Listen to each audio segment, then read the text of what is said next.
সেরা নাই, কেউ ফিরে না খালি হাতে।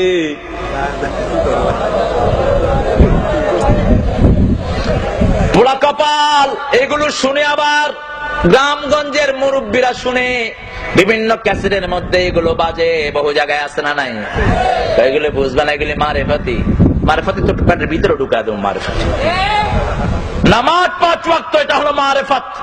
আর যখন পড়া শুরু করলে এটা হলো শরীয়ত। বান্দরা মিনার জায়গা নাই মারেফত আর শরীয়ত। কয় মারেফতে এটা আছে, শরীয়তে এটা নাই।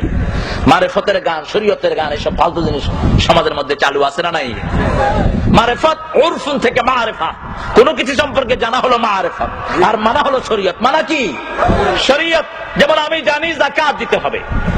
ধানের যাকাত হলো, যদি আমার ক্ষেতের ভিতরে 20 মণ ধান হয়, সেটা যদি আমি শেষ দেই, তাহলে ওই 20 মণ থেকে কয় মণ আল্লাহ রাস্তায় দিতে হবে? বলে কয় মণ?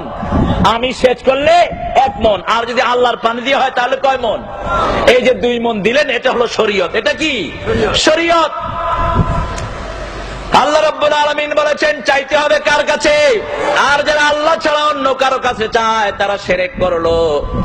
পীর সাহেব জান্নাতে যাওয়ার জন্য সার্টিফিকেট দেন, এরকম পীর আছে না নাই? আমি নিজে শুনেছি পীর সাহেব একজন বলছেন, বাবারা কারা কারা জান্নাতে যাবা, মোর লগে আও। কত বড় শিরক! জান্নাতে দেয়ার মালিক কে? শুধু বিশ্বনবী, নবীরা পারেন। যারা জান্নাতে যাবা তারা আমার সাথে আসো। বিশ্বনবী বদরের ময়দানের দিকে যাচ্ছেন, সাহাবায়ে কেরামকে বলছেন তাআলাউ বিনা ইলাল জান্নাহ, তোমরা সবাই আমার সাথে জান্নাতে চলো। বদরের